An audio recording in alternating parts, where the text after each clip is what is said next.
Hello there, you're welcome back. This is the POLITY if you are just joining us.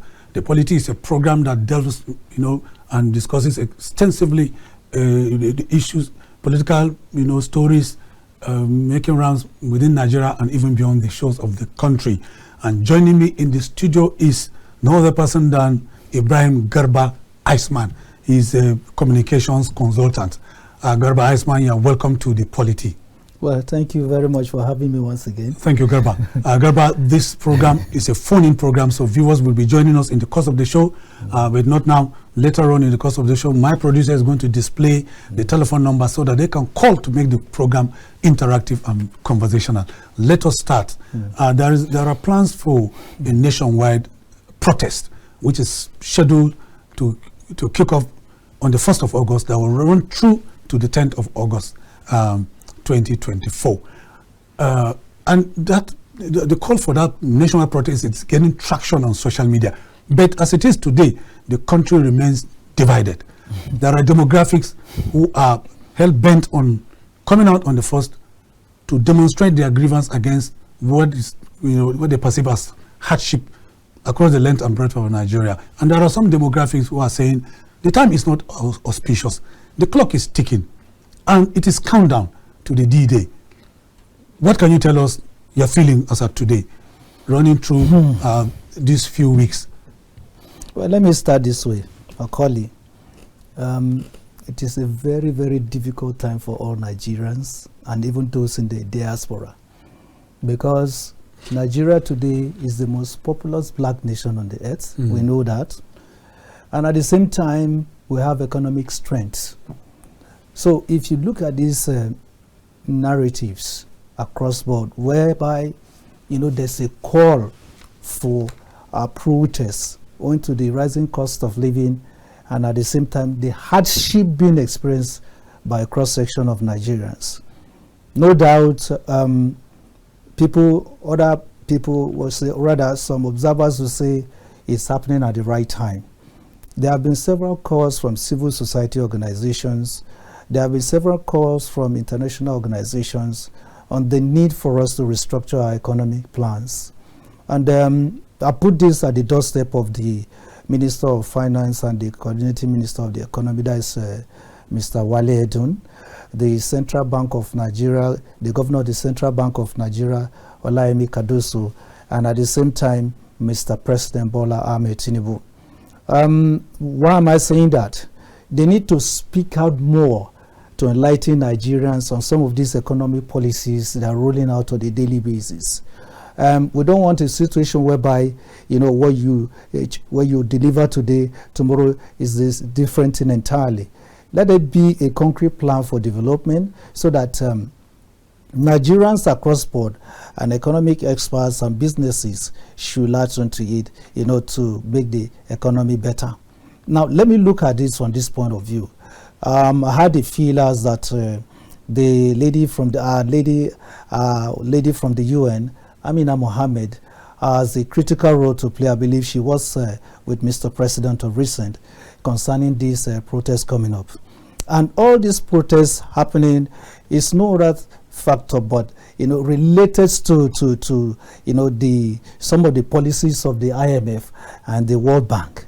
And as you know, this is tied to the Washington Consensus. I would like to use that Washington Consensus because Washington Consensus put pressure on growing economy by bringing up some of these policies that are very difficult to manage. Washington Consensus will support the subsidy removal, but at the same time, will advise you on deregulation. They advise you on devaluation of your currency. They will advise you on trade liberalization. So these are the pointers. But an economy like ours, especially the African continent, why is it that some of these policies are not fully analyzed in such a way that it will make an impact on the ordinary person on the street? Now, if you look at what happened in Mali, Niger, and some other African countries, it's tied, and Sudan, is tied to some of these policies of the IMF and the World Bank. They are putting pressure on these economies, and it's affecting the economies of developing countries. Now, coming down to our nation, Nigeria, for instance, you and I know that between the time President Bola Ahmed Tinubu came into office and 1 year later, there's no stability in the market. The only place we gain advantage is in the forex, and even in the forex today, we have so many people, trading through the back channels. So you don't have stability of the naira to the dollar. So, and this impact on world trade, especially our economy that is depending fully on oil and gas. So these factors have, spiral effects. It put pressure on pricing, it put pressure on transportation, it put pressure on health, it put pressure on so many areas that are supposed to be, improve on the status of the economy. And that is why, like I told you earlier on, the IMF, fully aware of this impact, negative impact of their policies, at the same time should advise or should support growing economies on restructuring of loans and grants. Because most time, some of these loans that were given and grants, most of them go on consultancy, training, workshops and all that. But now, you need to restructure in such a way that they'll go for primary healthcare, they'll go for education, they'll go for, support for businesses to grow, they'll go for palliatives. And even the palliatives, how do you handle the palliatives? Is it about buying, rice, millet, maize, and distributing to the people? No. What Nigerians need at this moment is this. One, we used trader money in the past. We have the Ministry of the Humanitarian Affairs, which is non-existent. You are not providing solutions. So, before we get to that, I'm sorry to cut you short. Okay. You have alluded to the fact that it is the macroeconomic policies, of this present administration that is tied to the World Bank and other multinational organizations such as the IMF. Yes. That is the crux of the problem. Yes. Of the macroeconomic challenges of the nation. The World Bank, all these multinationals that you've mentioned, are not managed by ghosts. They are not managed by, and they are not intangible entities. They are managed by human beings. They are managed by economists. And in the same vein, Nigeria has, the present government has economic team. This thing that we are talking about, is it based on, was it that the president was ill-advised, or was it a mistake? I don't just get it. So there is the possibility, or rather, when he came into office and he removed this subsidy, it's supposed to be open to Nigerians. What are you using this subsidy for? You should explain. And why Nigerians, naturally, why we are facing this crisis today is that by the Washington consensus, what you're supposed to do right now is the monies you derive from subsidy. What are you supposed to use it for? You use it for, to cushion the economy. Rather, why it became suspicious is because of the fact that, one, the first thing we see is buying the SUVs for members of the National Assembly. You understand? Yeah, I do. Completion of the vice presidential apartment, and so many areas, purchase of jets and all that. So these things, and Nigerians are saying these are no priority. Yeah, no, Nigerians are reacting because spending money on these things that are capital oriented and it's not adding value to the economy definitely will promote anger because this money is not coming down. You purchase an SUV for 160 million. You are going to fuel this vehicle. You are going to service this vehicle. How does this translate to the economy? What I'm saying is that the money should have been injected into the productive sector. We have agriculture. Even if add value. My brother. So what I'm saying is that people are feeling the impact of this of these policies of the federal government. It doesn't mean Mr. President was caged and could not take quick decisions that will impact on Nigerians. But again, if you look at it, why this strike I see is something that's inevitable, although there are measures Mr. President is putting in place. I'll give him credit for the stimulus packages. Stimulus packages. Yes, I'll give him credit for the win-win situation, I'll call it, over the ruling by the Supreme Court on local government autonomy.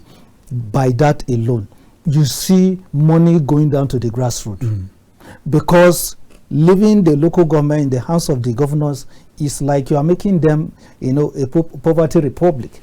But if you activated like the Supreme Court ruling shows, now we are going to see the impact. So if you are sending this money, it goes directly to the local government account. That's on one side. Number two, we have accounts of corporate organizations, small businesses, you have the SMEs and all that. Why not at least add value to their businesses? 100,000, 150,000, 250,000. You can do in such a way that one part of it is a grant, the other part is a loan. Now, you are going to cushion the effect on the economy. So some of these things are missing. Okay. You're talking about things that are missing. Yes. Young Nigerians are saying that they are also missing as stakeholders. You know, the president had medley of meetings with security agencies. He had meetings with the religious leaders. He had meetings with the APC governors. He didn't meet with PDP governors. And young people are saying they have not been represented. So they need to meet with the president. And they are very, very optimistic. Many of them say this thing can be nipped in the bud before the 1st of August. What do you think? No, the present Speaker of the House of Representatives, Mr. Tajuddin Abbas, is making effort towards that. But that is not all. There is a disconnect. Who are you supposed to talk to in the first place? Mr. President, I expected by today, Monday, to address Nigerians. Okay, this is the situation I find myself, and these are some of the things I'm putting in place. But if you are delivering to a third party like Bayo Onanuga or the central bank governor, these people, you know, all their focus is inflows and what, you know, goes out. But who are those feeling the punch of the people? Is it the religious leaders or the traditional leaders? No, they are not directly connected to these people, these young people. Some of them, they don't even have access to the palaces and these traditional Islam, rather the religious organizations. You see, talking to the youth directly is imperative. How do you talk to them? It's not about town hall meeting. You see, we have associations. Exactly. We have, you know, unions. With their leadership. We have cooperative organizations. We have women support organizations. These are the areas you can begin to, you know, these are the people you need to interface with. Not that you are coming to assemble people in the villa at the end of the day when they are going, okay, you go with this or you do this, you do that. Still passing this information through them may not necessarily go down. Now, when these guys are coming out, the young people are coming out to press, for instance, will you see any of them? That's one. Then number two, when you are canvassing for votes, who are those coming out to the polls? The young people, the women, the children, and all that. These are the people we find them at the polls. So they give you this ticket. What do you do in return to them? At the end of the day, those they voted into power, those in the National Assembly, they are coming home with SUVs and they are coming up to say, okay, these are the things I want you to do, but no immediate impacts. These are some of the things that is, you know, having negative impact on the economy. Okay, so that's why I say, sorry, let's. My producer is going to display our telephone number so that viewers can join us to call to make the program conversational. It is actually their show. Iceman, continue. Okay, so definitely when you look at it, we are looking at measuring impact. The protest is inevitable. Maucauley, it's inevitable. It's inevitable. You and I are products of this activism. We did it in the past. We did Occupy Nights. We did a lot of that. That's right. Mr. President is a product of activism, and so many other people, Sheosani and all that. So it's part of our daily lives. So you cannot exonerate Mr. President from seeing. You see, the essence is not being violent. We don't support that one. But again, it is mature. Garba, we have our first caller. Hello, good afternoon. This is the POLITY. You're welcome. You are our first caller. Good afternoon, Maucauley. 2 days. It's Sally Aziz from Jos. Ah, Sally from Jos. 2 days, Sally. You have not called. In the last 3 episodes, you have not called. I was actually wondering. I said, why is Sally? Yes, of course. Thank you very much. Thank you, Sally. How is the tension in Jos? Is there any tension? Well, currently there is no tension. A boy was arrested today, I think this afternoon, for inciting people on TikTok. Okay. He categorically stated that they should go to filling stations and burn them down, go to markets, burn them down, and target police stations.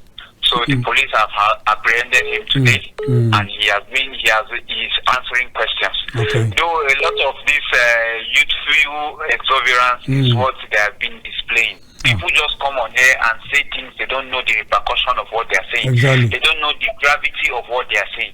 Now he's been questioned that he should tell the government who are his people that he's saying that they are going to mobilize. And I can tell you for free, he has nobody. He wants to just gain popularity, but the popularity will put his parents and him into trouble. Exactly. It's a very sad one.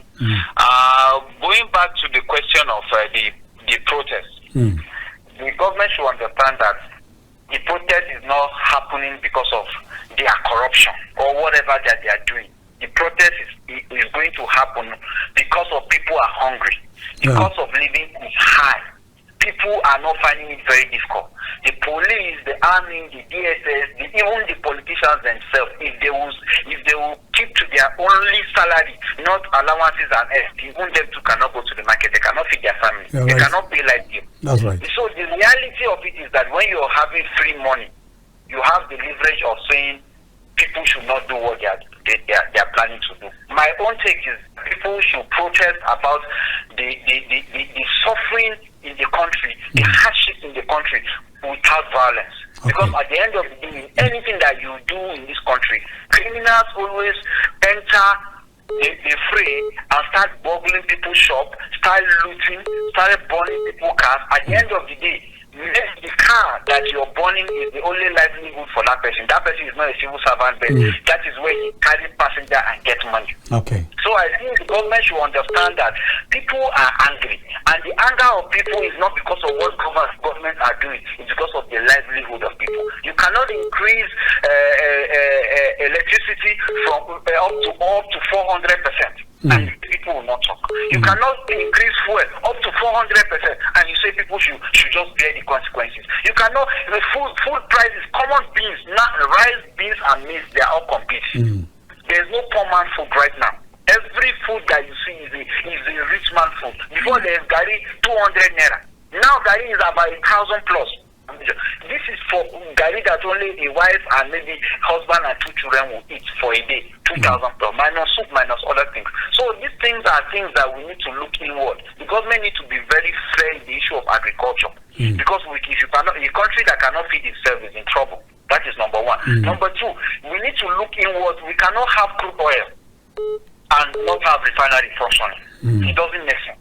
If we have a refinery functioning, now somebody say we've already sold our crude oil for years, and then we are now sitting down and then we'll buy crude oil from abroad and bring it back. It doesn't make sense. All these things that we're doing, we're killing the country. If the president means what, he needs to mean what with action. Him removing subsidy is not a bad thing. The whole 3 presidential candidates say they will remove subsidy. But what are the plans for removing a subsidy? What are the measures? You cannot say you're bringing CMG buses into cushioning subsidy. No. Transportation plays a lot of role. When you can imagine from just to Abuja now, it's like 7,000 naira. Before the removal of subsidies, it's 2,000 plus. So it doesn't make sense. You want to go to Lagos now, you're paying money that normally you're supposed to use flight. So all these things are things that we should look at.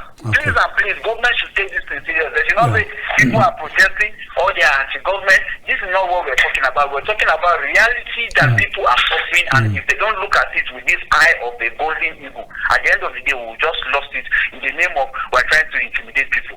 These policemen, the DSS and the army, all of them go to the same market. It's just that them too, they cannot protest because of their job. Start them from that. Right. But the government should understand that at the end of the day, reality check is that they should cut government spending, cut down lavish spending in government houses, and then go back to the people. It's not about giving rights or being so. It's not about that. People should be empowered to take care of themselves. Thank you very much. Thank you very much, Sally. Sally is so eloquent whenever he calls in, and he tried to reel out so many solutions to this problem. One thing he mentioned was the arrest of a young star, a teenager, who on social media called for the burning of police station on the day one. That is totally condemnable. But my takeaway here is that he said, and he said it has become a catchphrase to me, or a platitude. You cannot have crude oil and not have refineries. But Dangote has a refinery. What's going on? You say so many things which are so very many fascinating, and it boils down to what we are passing through at the moment. But the onus is on the government to look at some of this. Sometimes these ambience we are feeling, they are not seeing or they are not feeling it in the villa, within the corridors of power. I have a cause to meet with somebody, in the National Assembly about 3 months ago. On the sidelines of our discussion, he mentioned to me that, people told him Nigerians are complaining that are suffering. He's not aware. He's not aware. That's to tell you the level to which they are unaware of the real situation on ground. So by what is happening concerning this protest, we are not advising that people should come out to demonstrate by looting, because there are some elements that want to use this to hijack and loot so many shops and all that.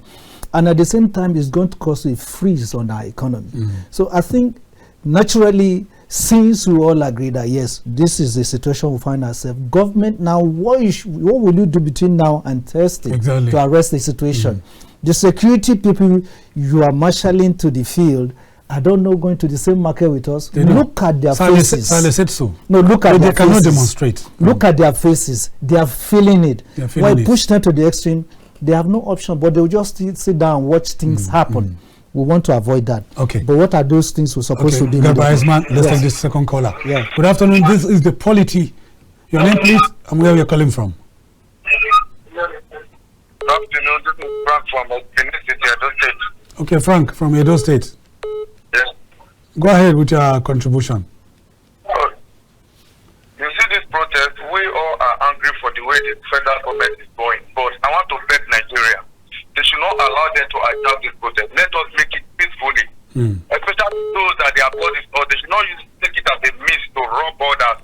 If everything go on peacefully, I think maybe government will still listen to comment or answer people. So if they go out and start robbery now, then other people will see that everywhere will be crowded. People will start fighting themselves. They will now attack it. I want to please and beg Nigeria. They should not fight anybody. They should not rob anybody. And to go out on the street, go peacefully. And I want to beg the police, if they see anybody that is just trying to do one thing or the other, they should go straight to that person instead of using to harass the whole public.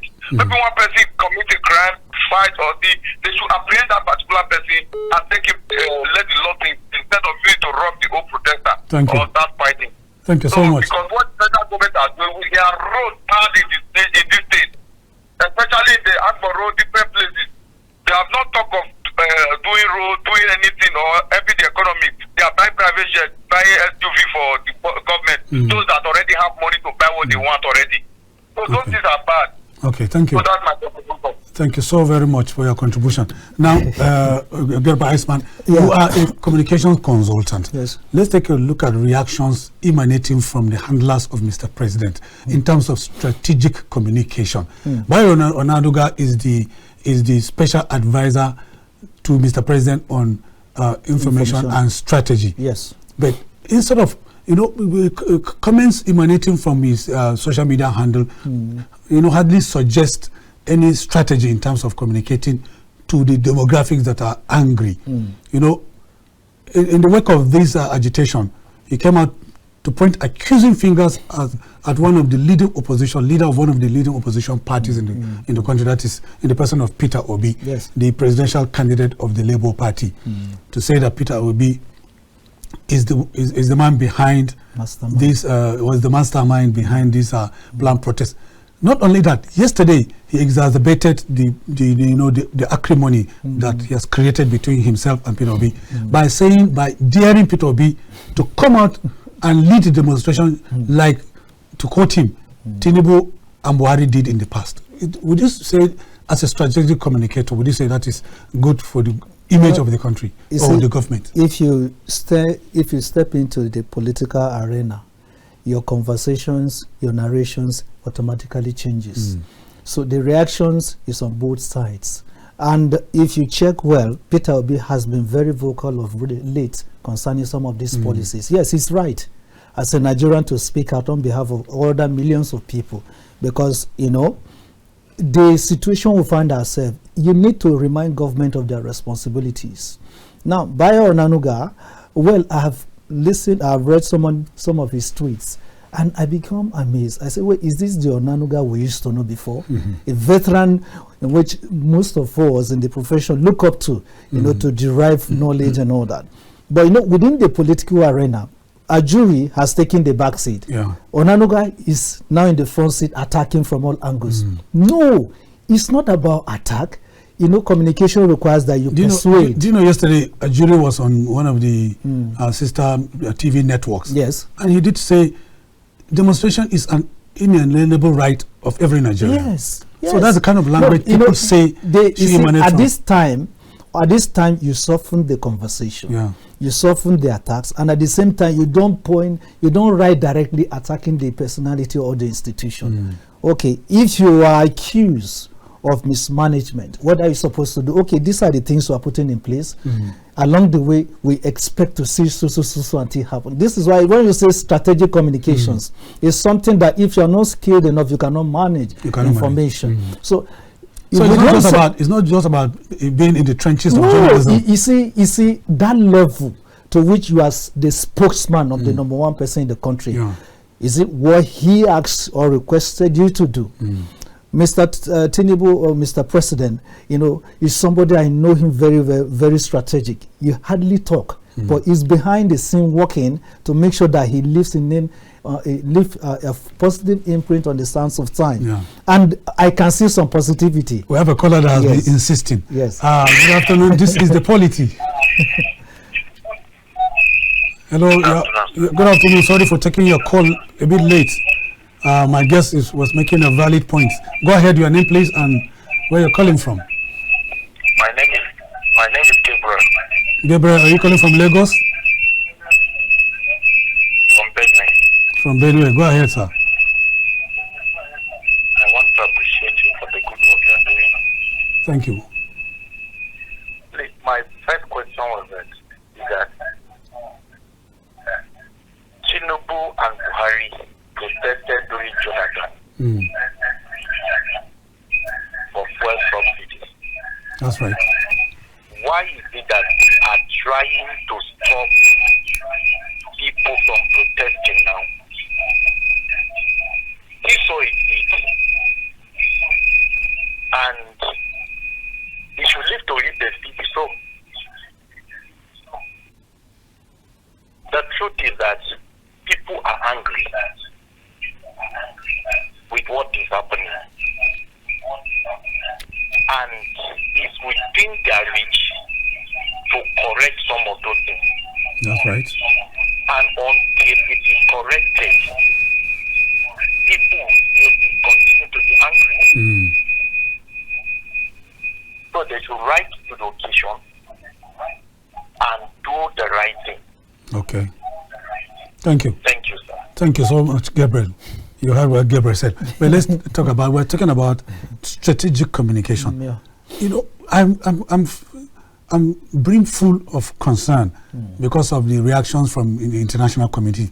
United States of America, United Kingdom, and Canada have, released security alerts to their nationals to avoid certain routes, on the 1st of August 2024 and even beyond that D-Day. What does that kind of thing do to the image of, a developing nation like Nigeria? We're here talking about attracting direct foreign investors into the country, and here we are. 3 major countries, there are those that might have done it behind the scene or quietly, but they have given, security alerts to their nationals to avoid the country.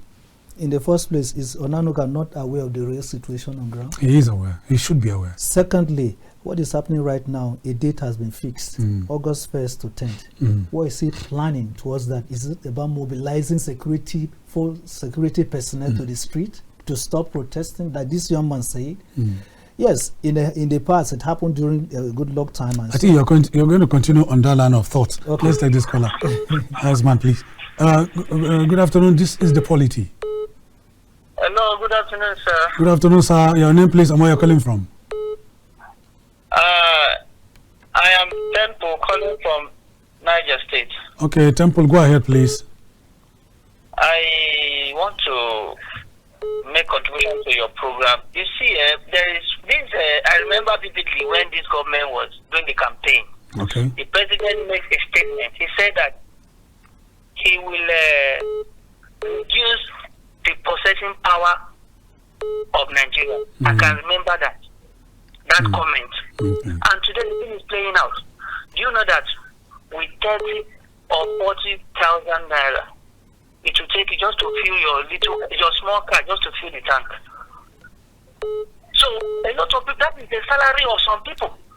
Just to, if you're a car owner, you just to buy, let me buy fuel and put them at your salary, 1 month salary is gone.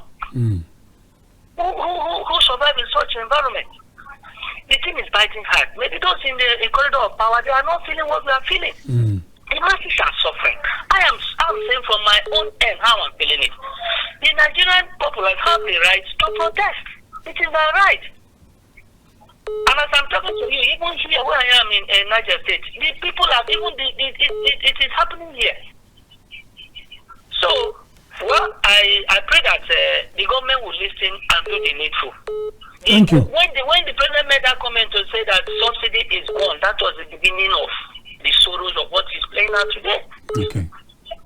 So I'm just tired. I'm tired. Thank you, Temple. I don't like what is happening. Thank you, Temple. Thank you so much. You can feel the despondency in Temple's voice. He said he is tired.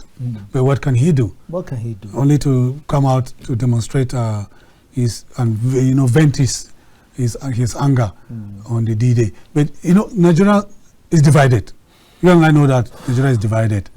So why is it that there's no consensus this time around?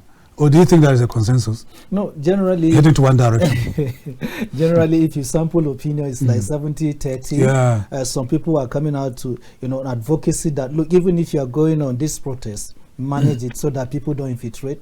While others are saying no, it's not the right time for you to come and protest now, because we are beginning to see the indices put in place, especially with the new wage, the new salary review, whereby the take home now is about 70,000 naira. The local government, autonomy, and some other. We have a caller. Okay. Ibrahim Garba, Iceman, we have a caller. Good afternoon. This is the POLITY. Your name, please, and where you're calling from. My name is Ibrahim. I'm calling from Niger State. Okay, Ibrahim, you are a regular caller. Thank you for calling. Thank you, sir. So my opinion is just about this protest. I'm just begging on Nigeria. Okay. Please, if they try to loot, and they will step on others that they are suffering. Yes. Because they want to loot, they can't touch government property. They will still touch the people that they are managing their life. Let us show you that they are the subject of the answers. When people are suffering up to now, they can't get back. And we are begging on our government. We are suffering a lot. Thank you. As a family man, before you can live with your family, you know how you suffer to buy food for your family. Okay. Please, government should look to us. We are living as a slave. If any Nigerian leave Nigeria to go and also are there, they are living as slaves. Even though we are in Nigeria, are you going to live as a slave again? They should think about us, not only their family. Okay. I'm begging of them, and I'm begging of protesters. They should please. It should be peacefully. It should be peacefully. Thank you. We are begging of them. Thank you, Abdul Rashid. than Nigeria. You are right. Thank you, Abdul Rashid.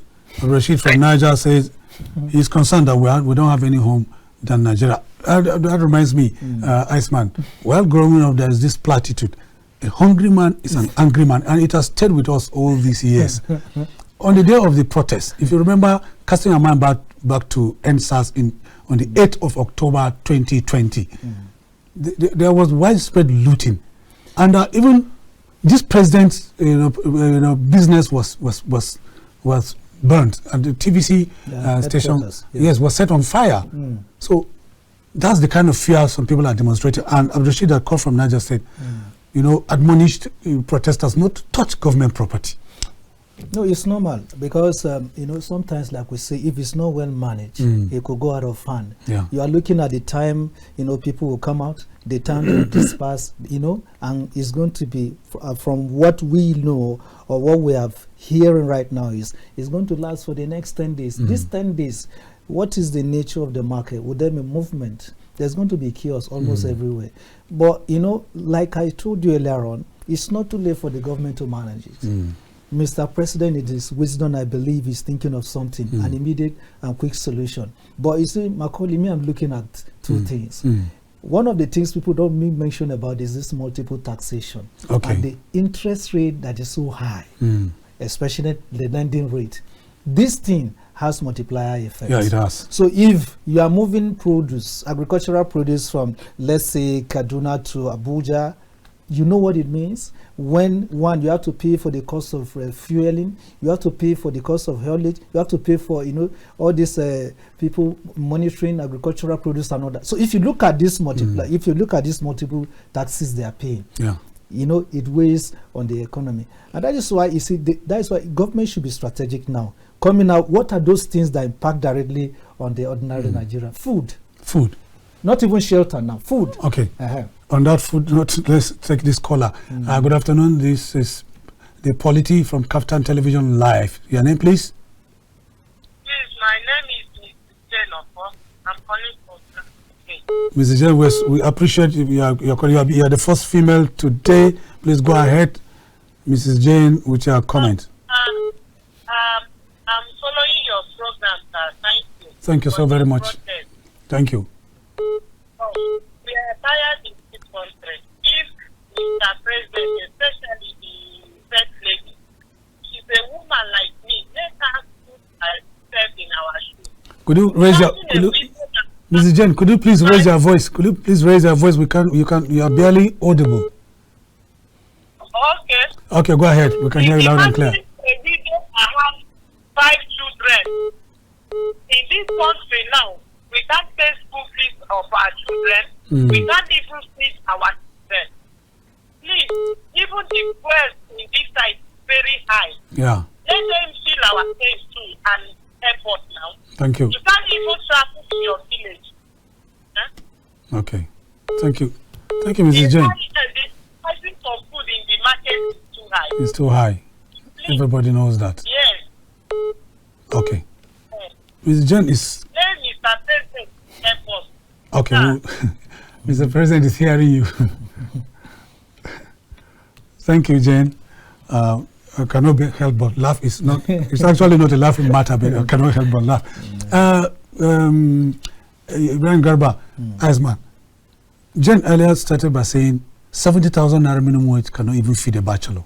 How will you react to that? No, it's true. Considering the realities on ground, it's very difficult. Like fueling, for instance, how much is per liter right now? Yeah.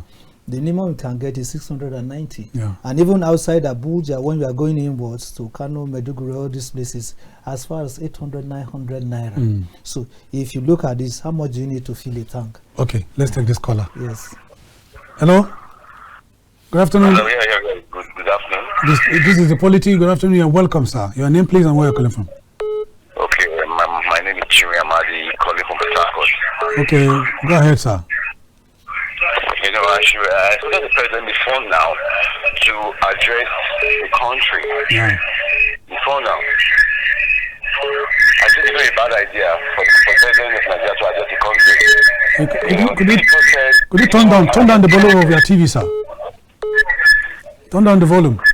But you have loud and clear. Yeah, you are loud. I thought the president before now to address the country. You're right. You understand? Yeah, because if you don't want to address the country, then people should go on. Because before now, I don't need to address the country. So Nigerians who want to hear. Because people are suffering. How much is Gary? How much is plantain? How much are things out there? Let us say the simplest truth. Okay. It's not by sending the media aid to tell us on media handles, blah, blah, blah, not the rest. No, it's not going to Thank you. Thank you, Amadi. Amadi is re-echoing exactly what you said, that Mr. President should address the country. So if Mr. President chooses to address the country, what would you be expecting? Look, if I buy on Anuga, I'll walk straight to Mr. President and say, sir, you are the commander-in-chief. My opinion, whatever I say, will not make any sense at this critical point in time. Address Nigerians. They want to listen to you. Okay. Yes. I will come back to that question. Yes. Good afternoon. This is the POLITY. Good afternoon. Good afternoon, sir. Your name, please, and where you're calling from. My name is Alao. I'm calling from. From where?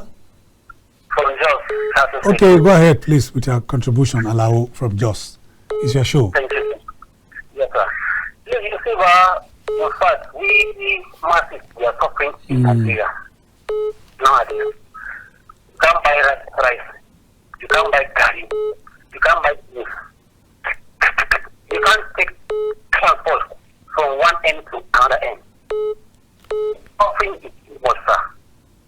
So, Mr. President, you need to do something fast. Because people are suffering. Yeah. And I know, please know that people are suffering. It's supposed to do something. That's why most of Nigeria vote in him. Because we have belief in him that he can do something. But now, what we expect him is not what we are doing. Okay. Get it? That's why I think this process is supposed to be started. Okay, Alao, thank you so much. Your voice, the network is epileptic. We can barely hear you. I can barely hear Alao.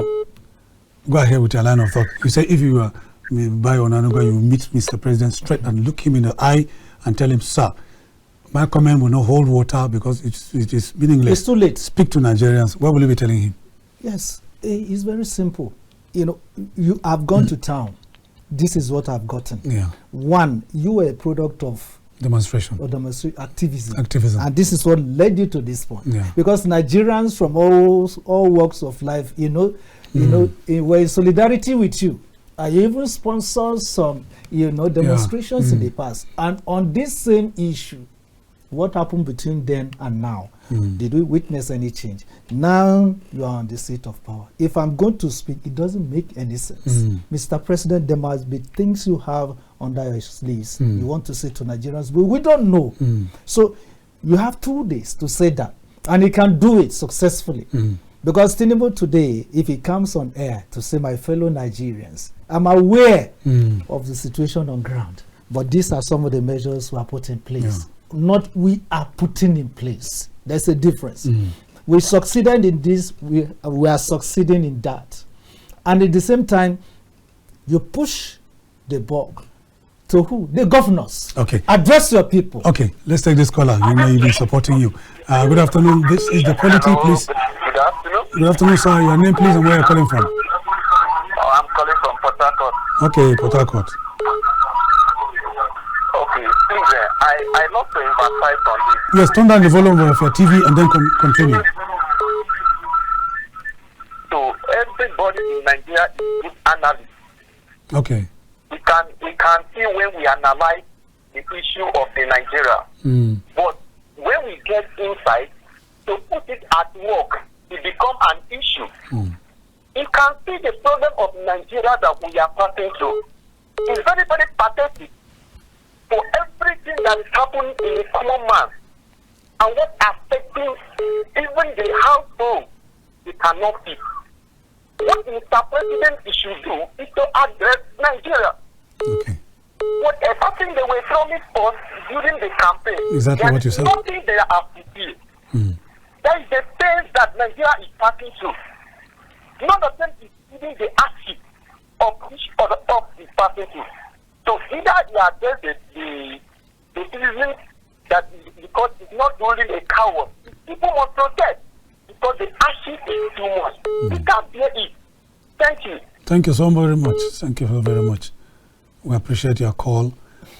He concurred with you that the president has to address Nigerians and he has 2 days window. Maucauley, you know it. I do. If Mr. President, there are 3 basic points. Okay. What are those areas that are biting? Now, you see that the commodity prices are on the increase and the borders are not open.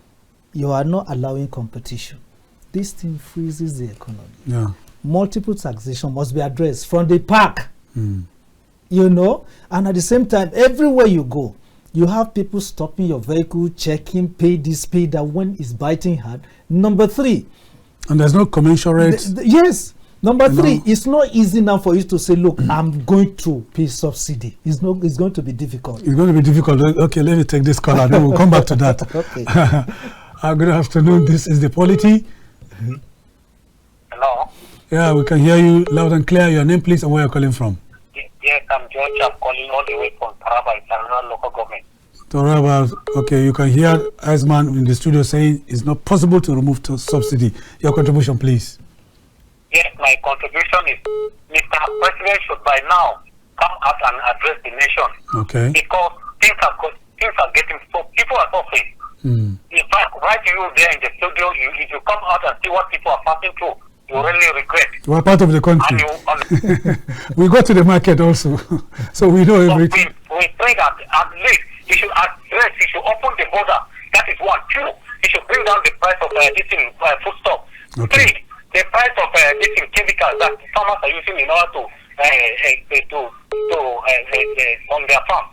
Then issue of petroleum too should be addressed. This is what Nigerians are passing through. I will never vote for Tinubu, and I will never vote for him because Nigerians are suffering.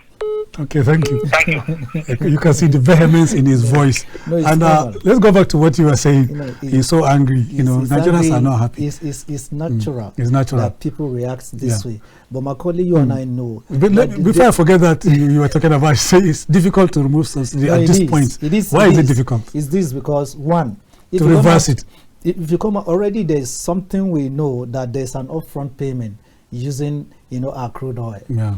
Which comes down to the fact that at minimum 200,000 being sold out of 1.2.5 comes into the Federation account. The rest goes on debt repayment, which we have been involved in. So the alternative for me is create competition. Mr. President should open a 90-day window, bring in fuel from Niger, bring in fuel from all these places. Now let us have stocks coming into the country through the borders, through the land borders, through the air, and all that.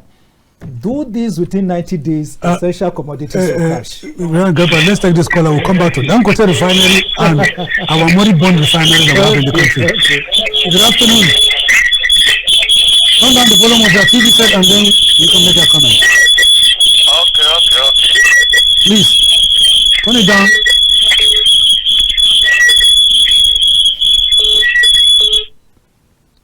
Are you there? Good afternoon. We have lost the caller. We lost him. We lost him. So go ahead. But again, like I said, it's very, very easy. He has called back. Hello? Good afternoon. This is the POLITY.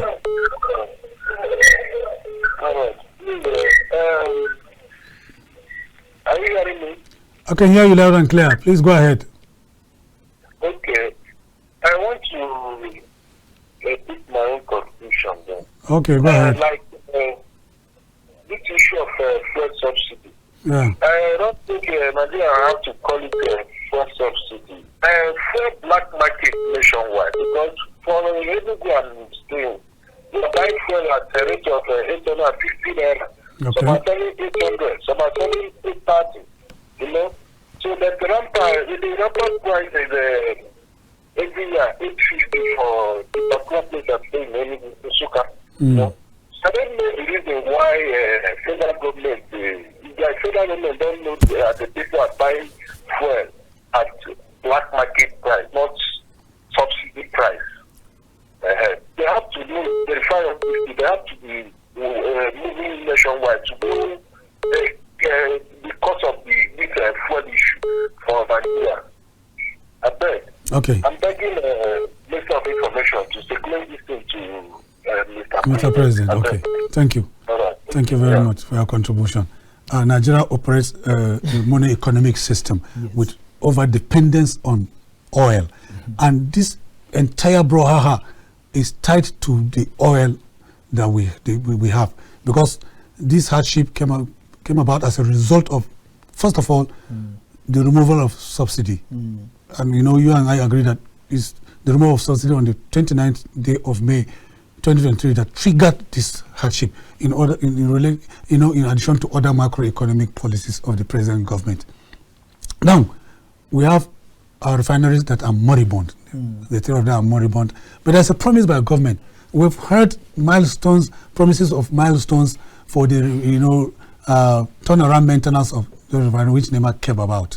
And the government gave Dangote license to float his own refinery, which he has done. But there has been this forth and back acrimony that has resulted from, when Dangote was about to start, reeling out his products.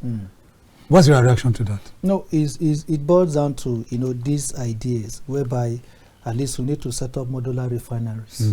We need to give as much licenses as possible. I think before Buhari left office, he gave about 8 of them. About 8, yeah. Then that is one. Then number 2, you see, if I talked about reopening the borders, the Nigerian Customs Service should be given a standing order. Now, on commodities coming in, at least minimum 5% tariff, so that we can create competition. Because as I'm talking to you, it's not as if we don't have stocks, but they are warehoused.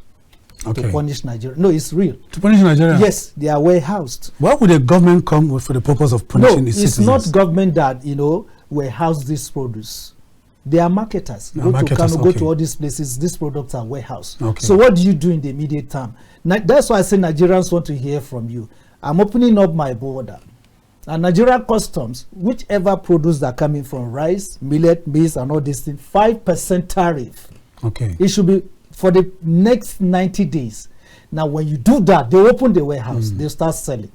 After 90 days, if the thing persists, I'll increase it to another 90 days. Why not complete tax-free waiver? No, why not? It's not going to be possible because, one, you need to generate money locally. Okay. But again, whereby we're still feeling the impact of the IMF, we should be lobbying. We have, Ngozi Okonjo-Iweala, we have Amina Mohammed. Put pressure on IMF, put pressure on the U.S. Treasury, put pressure on the African Development Bank. No, that's why I say it. Most of this money that are coming in form of grants and loans, we need to restructure this thing because they come with terms and conditions.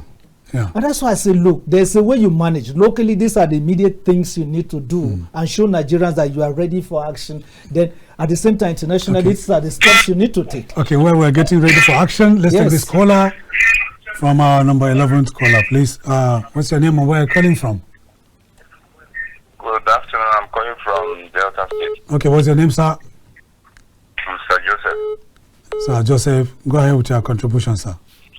Yeah, this thing that is happening concerning the protest. Yeah.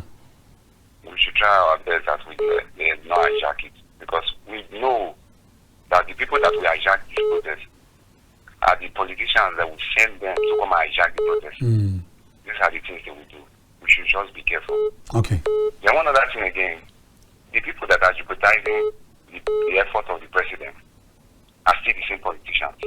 Okay. Now, for instance, let me use my state, Delta State for an example. We're going to be precise. Now, we did our election recently for chairmanship position. They appointed our new chairman. Now, he's doing his job. Good and fine. When I went to the market, things are hard for the women. Women are paying 5,000, 6,000 for a year for their store. The man said that they should be paying 20,000 for 1 month from now henceforth. I want this to get to the governor so that they can call into order. Because now things are hard. You want to collect 20,000 from each woman from the little that they are eating. Most people go into this business is because they can feed their family from there. Yeah. That's why they are in those businesses. You know, some of them they don't even want to. They have results that they can do businesses or go to look for job. But that business feed the family without them knowing that they are spending on feeding their family. So I want to thank you guys for the job you are doing. Thank you so much, Joseph. The president should address us. Thank you. Thank you so much, Joseph, from Delta State. Joseph has made a valid contribution. Let me ask you, he's concerned about the prospect of hijack of this well-intentioned protest. But my concern is beyond the mere hijack, the spectacle of hijack and looting. Nigeria has been ravaged by insecurity from across the country, from Boko Haram in its northeast, to banditry in the northwest, to IPOP, to kidnappings in the north central, to herdsmen, farmers, clashes. Don't you have apprehension that this thing could be exacerbated and these, undesirable elements that I've mentioned can cash into it and create more mayhem? See, Maucauley, whether I like it or not, you cannot have 100% protesters, coming out on the street without having elements being involved. Now, with all these things you mentioned, we are looking at solutions. Okay, let me give you an example. During the COVID, what happened in the U.S.? U.S. crashed the interest rate to as low as 0.5, not even 5 point or 2 point. 0.5, 0.5. Why did they do that? Because of the impact of COVID on the economy. Okay, let's take this caller. I want you to continue on that line of thought. Good afternoon. Good afternoon. Yeah, this is the Polity. Your name, please, and where you're calling from. My name is Abu Usama. I'm calling from Bauchi. Okay, go ahead, sir. So I've been following your program, and I've seen that rising tension and reaction on blood protest. Yes. So my own take is that protest is not the only constitutional way people are going to show their content. That's right. I think it's better that people should think twice and look for other measures of resolving issues, because the hardship people are facing now, if you can go on strike or on protest, so it is going to be aggregated. If you can be able to go out to your farm, or to your office, or to your market, then eventually you cannot go out and secure your livelihood. So I'm urging the government to maybe come and make a special broadcast so that it can cool the temper of the people. Okay. So thank you so much. Thank you so very much. Go ahead. You see, Maucauley, I was going to make a point. As a result of that, it's not only 0.5%. There were conditional cash transfers. Yeah. You sit down in your home, you see alerts. People were being supported, workers are being supported, a lot of people were being supported. Yeah. Why is it difficult in this country to pull the interest rate? The MPC meeting raised it to about 26.something% lending rate. Now, you are putting the refineries are not working. Diesel is expensive. It's not available. Fuel is expensive. Transportation is you are freezing the economy. You are causing more hardship, and that's why I would say, look, there's a better way, Mr. President, who can handle it. Now, if you go through POS, they are deducting 100 naira. Do you know how much goes on into the accounts per day? You pay for the maintenance of your That's why ATM the card. banks are being charged about 2 trillion. So these monies are coming into the system. Now, if you fix the fiscal side, you should look at the monetary side as well. So that is why we say there are things Mr. President can do in the immediate term, because you cannot stop it. It's inevitable. People are coming out, but for people to come out, tell them something that will be subtle. Okay, let's take this caller. Good afternoon, sir. Uma. Good afternoon, sir. Good afternoon. Please, your name. Please turn down the volume of your TV set and then mention your name, where you're calling from, and make a comment. Turn down the volume of your television set, please. Beautiful. Are you there, sir? We've lost the caller. We will have another caller. Good afternoon. This is the Polity from KAFTAN Television live. We can hear you. Go ahead. Hello? Hello, go ahead. What's your name? We've lost the caller. It sounds like a child.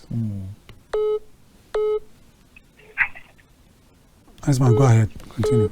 You see, that's why I say, this is the best time, to take proactive measures. It's not about sitting down, consulting with the governors, consulting with, critical stakeholders on the state of the economy. Hello, good afternoon. This is the Polity. Hello, good afternoon. Good afternoon. You're on to the Polity from KAFTAN Television is Abuja Studios live. Okay, my name is Michael. I'm calling from Abuja. Okay, Michael, you're a regular caller. Go ahead. Yes, related to protest that Nigeria is warming up. It's our constitutional right as a nation and as a people. And our president, the commander-in-chief, when we go back to the history of Nigeria, in 1993, he once participated in a protest, which is not bad. And there are some dividends we Nigeria are enjoying today from that move he took then. And at the moment, we as a nation, we are ready to take a move that the next generation will enjoy from our move. And any protest have a positive and negative side, provided the government is ready to look into the aim and the objective of a protest. Now, kerosene is an history. Nigerians, we don't even know where kerosene is again. Due to all this issue of subsidy, so we don't have kerosene in this country because nobody can afford kerosene again. And fuel again is another issue. Go back to educational sector. We have a lot of problem in this country that we Nigerians are ready that, okay, this is what we are talking about. Yeah. This is our pain. It's not even the issue of hunger. If it is hunger, the share rise, the share gains, it cannot even quench what we Nigerians are passing through. And what is that? What we are passing through is look at the education sector. Now we cannot even afford a common university in this country again. The price of tuition fees increase on daily basis.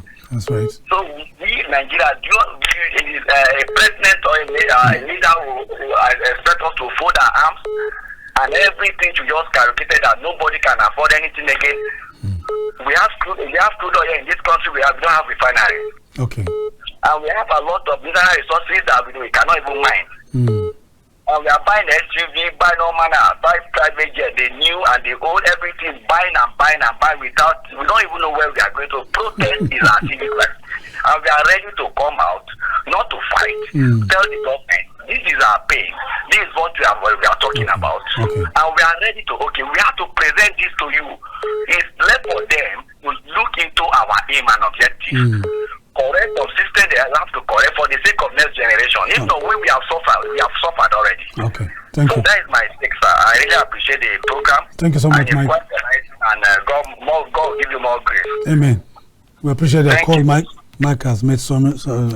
He talked about the education sector. Let me ask you, Iceman, is there any sector of the Nigerian economy that's really working? Because every sector you talk about, I'm concerned. This is a rhetorical question. Exactly. There's no hard and fast rule to that. We have seen a lot of Are we doing well in electricity? Are we doing well in education? Are we doing well in roads? The only thing we are doing well is in terms of money sharing.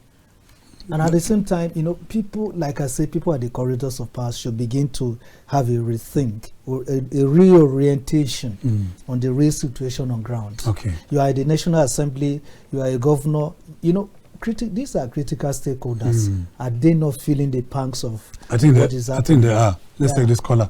Hello, good afternoon. This is the POLITY from KAFTAN Television. Hello, good afternoon. Good afternoon. Your name, please, and where you're calling from. My name is Mr. Matthew Ako from Benue. Matthew, go ahead with your contribution. Please turn down, before you do that, turn down the volume of your TV. Go ahead. Yes, I want to speak in respect to the planned protest. Okay, go ahead. I am really shocked and surprised that we have a president in a nation like Nigeria. And at this point in time, when the entire nation is boiling, when the youth of the country is planning a major protest against the hardship that they are experiencing in the country, and up till this moment, the president of the nation is yet to come out to make a statement. I have been waiting and expecting Mr. President to address the nation. Now, I wonder the kind of advisors he has around him. If up till now they have not advised the president to come out and make a national broadcast, talk to Nigerians, honestly, they may be looking at it as if it's going to be the usual thing that has been happening in the country. But to their greatest surprise, this one will become something that they will never forget. What happened in Kenya, what is happening in other nations, we don't pray for it to happen in Nigeria. No, we don't. I expect Mr. President to come out, look, what is there? Okay, look at what you people are talking about, the issue between Dangote refineries and what is going on today in the country. It shows that there are people in this country that are untouchable. If the president doesn't come out to point out this thing and make it clear to Nigerians, honestly, I am telling you, the 1st August protest will be a protest that will be written in the history of Nigeria. I am assuring you that because the youth Nigerians are really hungry. Now, a caller said a liter of fuel is about 800 and something in the country. If you go to some places like where I'm speaking from now, in Benue State, I bought fuel yesterday for 900 naira in the filling station per liter. Okay. Where are we going? So I am just using this opportunity to, I don't know the channel, I don't know the manner in which this message can be conveyed to it will be conveyed. the president. It will be conveyed. Thank you very much. Our duty here is to set agenda for government. Let me ask you, apart from the absence of strategic communication from handlers of Mr. President, not all of them though, what you hear from the headship of security agencies are threats of arrest and things like that. And then it takes me back to the United States of America, where the president of Israel, Benjamin Netanyahu, went to address joint session of the Congress. Right outside there was demonstration. There was. And nobody was arrested because it is their inalienable right. Nobody was arrested. Why is it different here? No, it's because, one, the culture and at the same time civilization varies. Okay? You are talking about the first world, we are talking about the third world countries. Now, people are pushed to the wall, of which government is aware of the critical situation on ground. So if you are going to allow that to happen and open up and say, okay, people are free to protest, just like the last caller mentioned, you won't be able to control the crowd. And people will still come out. Like I mentioned it earlier to you, that it's inevitable because people, their back is against the wall. They are feeling on a daily basis, as you eat this meal, you are thinking of the next meal. And you don't know where the next meal is going to come from. At the same time, what you purchase today, maybe for 200 naira, tomorrow goes to 300 naira. Yeah. These price changes begin, definitely you will be worried. Where are we heading to? Where do I get the next money from to make the next purchases? At least 70 to 80% of Nigerian families are affected by this. What do you want them to do? To keep quiet? And that's why we keep saying, apart from the speech, there must be a decision being taken by Mr. President. This speech they're talking about is not coming to address Nigeria. So, I'm feeling you, or maybe I heard you, or maybe, from the, information I've gotten. No, you were once on the street. You know what happens on the street, and you're a product of the street. Yeah. So you should know that, okay, henceforth, like I said, it may not be something that will be long term. In the short term, 90 days, what can be done? Between now and Friday, what can be done? Are we going to see, trailer loads of this or that coming from outside the country? Are we going to see? There are so many things that should be a surprise package to Nigerians. Okay. When you do that, the protesters say, oh, well, we have an option. Yeah. Are we going to be seeing alerts on our phone? We have an option. You sit down in your house, okay, as a student, you have these people clustered, right? You have local government people being clustered. You have politicians being clustered. You have market women in clusters. So you begin to disburse. These monies, they are available. Why not give it to the Nigerians? When you start doing that, that is the first step. Then number two, I mentioned about, this multiple taxation. It should be eliminated immediately. Then the Nigerian customs and all that should relax tariffs on these goods that are coming, because these are commodities. If possible, make it free, because these are things you need to consume on a daily basis. So, Iceman, we are winding down. Okay. Let's now move away from the planned nationwide protest that is slated to take effect from 1st of August. Okay. Let's move to faraway Paris. Let's talk about the Olympics as we wind down. We have like 4 minutes. Okay. Now, Team Nigeria has about 84 athletes representing the country at the ongoing Paris 2024 Olympics, which started on, which opened up on Friday, and so far Nigerians have been participating. Only yesterday, the Super Falcons lost to Spain. Spain is the defending champion. They lost in their Group C match. And then the country is going to face Super Falcons.